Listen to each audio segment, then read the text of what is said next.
கர்த்தராகிய இயேசுவின் நாமத்திலே மற்றும் ஒரு புதிய நாளிலே உங்கள் ஒவ்வொருவரையும் சந்திப்பதிலே நான் மிக்க மகிழ்ச்சி அடைகிறேன். உங்களை வாழ்த்துகிறேன். இந்த நாளிலும் மத்தேயு எழுதின சுவிசேஷ புத்தகம் 7ஆம் அதிகாரம் 1வது வசனத்தை நாங்கள் வாசித்து தியானிக்க இருக்கின்றோம். நீங்கள் குற்றவாளிகள் என்று தீர்க்கப்படாதபடிக்கு மற்றவர்களை குற்றவாளிகள் என்று தீர்க்காதிருங்கள். இக்காலகட்டத்திலே நாங்கள் அவதானித்து வருகிறோம். ஊடகங்களிலும் சரி, கருத்தரங்குகளிலும் சரி, ஜெபக்கூட்டங்களிலும் சரி, அநேகர் விமர்சிப்பதும் குறை கூறுவதுமாக நாங்கள் கேட்டு வருகிறோம், அவதானித்து வருகிறோம். ஆனால் கிறிஸ்தவர்கள் மத்தியிலே இவைகள் காணப்படக்கூடாது. நாம் மற்றவர்களை குற்றம் தீர்க்கவோ மற்றவர்களை விமர்சிக்கவோ கூடாது. நாங்கள் இன்னொரு வார்த்தையை நாங்கள் வாசித்து பார்ப்போம். ஏசேக்கியேல் புத்தகம் 16ஆம் அதிகாரத்திலே 52வது வசனம் இப்படியாய் சொல்கிறது: இப்போதும் உன் சகோதரிகளை குற்றவாளிகள் என்று தீர்த்த நீ அவர்களை பார்க்கிலும் அருவருப்பாக செய்த உன் பாவங்களின் நிமித்தம் உன் இலைச்சையை சுமந்து கொள். உன்னை பார்க்கிலும் அவர்கள் நீதி உள்ளவர்கள். உன் சகோதரிகளை நீதி உள்ளவர்கள் என்று விளங்க பண்ணின நீ வெட்கமடைந்து உன் இலைச்சையை சுமந்து கொள். இந்த வசனம் என்ன சொல்லுகிறது? சில நேரங்களில் நம்ம மற்றவர்களை நியாயம் தீர்ப்போம், குற்றவாளிகள் என்று நியாயம் தீர்ப்போம். ஆனால் அவர்களை விட நாம் அதிகமான குற்றங்களை பாவங்களை செய்திருப்போம்.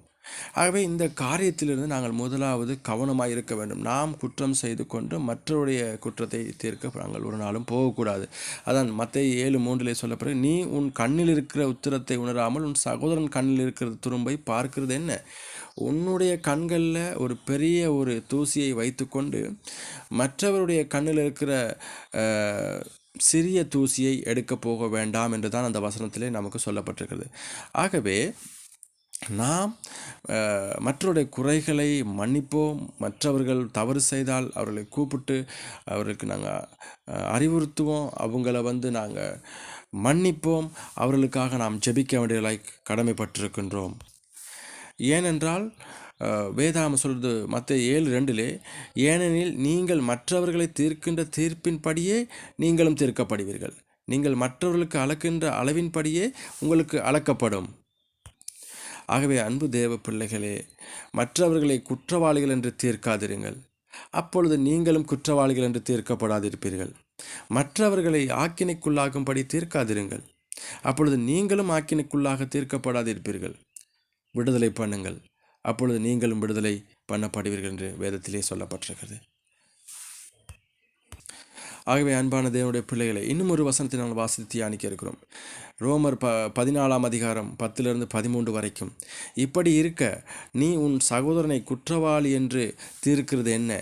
நீ உன் சகோதரனை அற்பமாய் எண்ணுகிறது என்ன? நாம் எல்லாரும் கிறிஸ்துவனுடைய நியாயஸ்தானத்துக்கு முன்பாக நிற்போமே என்று அந்த வசனத்தில் சொல்லப்பட்டிருக்கிறது. ஆகவே நாம் தேவனுடைய பிள்ளைகள், அவர்கள் நம்முடைய சகோதரர்கள், நம்முடைய சகோதரிகள். அவர்களை நாம் குற்றவாளியாக ஏன் தீர்க்க வேண்டும் என்று அந்த வசனத்தில் சொல்லப்பட்டிருக்கு? ஏன் நாம் அவர்களை அற்பமாக எண்ண வேண்டும் என்று அந்த வசனத்தில் சொல்லப்பட்டு, அவர்களும் நாமும் நியாயாதிபதியாகிய ஆண்டவராக இயேசு கிறிஸ்து நியாயஸ்தானத்துக்கு முன்பதாக, அவருடைய சிங்காசனத்துக்கு முன்பதாக நாம் நிற்க வேண்டும் என்று சொல்லப்பட்டிருக்கிறது. ஆகவே உங்களுடைய சகோதரனோ சகோதரியோ அவர்கள் குற்றம் செய்தால் அவர்களுக்கு போய் நீங்கள் சொல்லுங்கள்.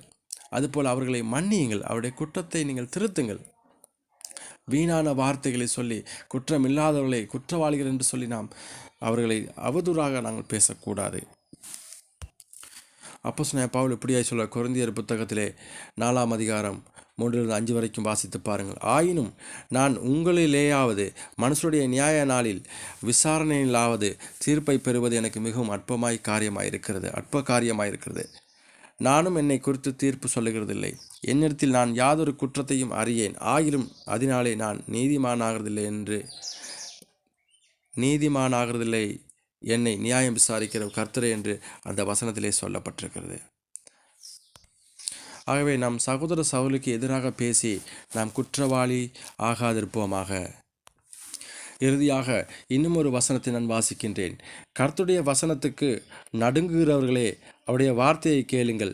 என் நாமத்து நிமித்தம் உங்களை பகைத்து உங்களை அற்புதப்படுத்துகிற உங்கள் சகோதரர் கர்த்தர் மகிமைப்படுவாராக என்கிறார்களே, அவர் உங்களுக்கு சந்தோஷம் உண்டாகும்படி காணப்படுவார், அவர்களோ வெட்கப்படுவார் என்று சொல்லப்பட்டிருக்கிறது ஏசாயா 66:5 ஆகவே அன்பான தேவனுடைய பிள்ளைகளே, ஊழியர்களே, அன்பு சபை விசுவாசிகளே, நீங்கள் இன்றைக்கு மற்றவர்களை குற்றம் தீர்த்து கொண்டிருக்கிறீர்களா? குற்றவாளிகள் ஆக்கி கொண்டிருக்கிறீர்களா?